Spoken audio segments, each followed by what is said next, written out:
अस्सलाम वालेकुम। Welcome to my YouTube channel. अगर आप इस चैनल पर नए हैं तो इसको सब्सक्राइब और वीडियोस को लाइक और शेयर भी कर दें।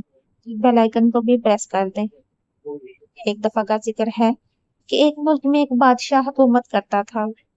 खुशहाली के दिन थे। एक दिन बादशाह की मुलाकात एक दरवेश सिर्फ बुजुर्ग से हुई। बुजुर्ग बहुत नेक और परहेजगार थे।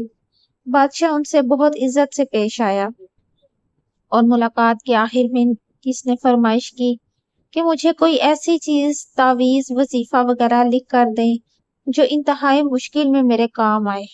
और खामोश रहे, लेकिन बादशाह का इसरार बढ़ा तो उन्होंने एक कागज के टुकड़े पर कुछ लिख कर दिया और कहा कि इस कागज को उसी वक्त खोलना जब तुम समझो कि बस अब इसके आगे तुम कुछ नहीं कर सकते, यानी इंतहाई मुश्किल में।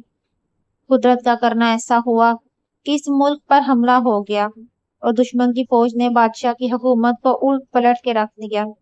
बादशाह को अपनी जान के लाले पड़ गए और वो भागकर किसी जंगल में एक गार में छुप गया।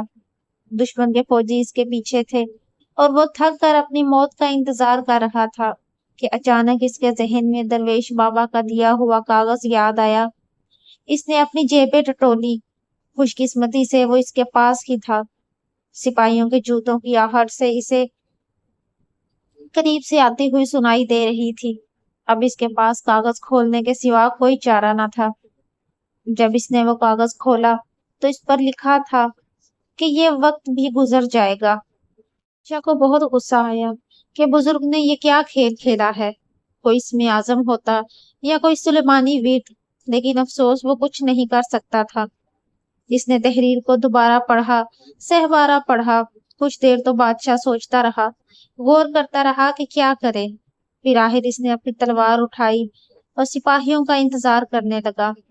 सिपाही आए, इसने मुकाबला किया और वो बच निकला। इसके बाद एक लंबी दास्तान है जो किस तरह किसी दूसरे मुल्क में गया। वहां इसने अपनी फौज को इकट्ठा किया, इसे हथियारों से लैस किया और आखिरकार एक वक्त आया कि इसने अपना मुल्क वापस ले लिया और फिर से अपने तख्त पर जलवा नशीन हुआ। बहादुरी के किस्से दूर दूर तक मशहूर हो गए और आया में इसका खूब तस्करा हुआ। इसके दरबार में और दरबार से बाहर भी लोग सिर्फ अपने बहादुर बादशाह को देखने के लिए आने लगे।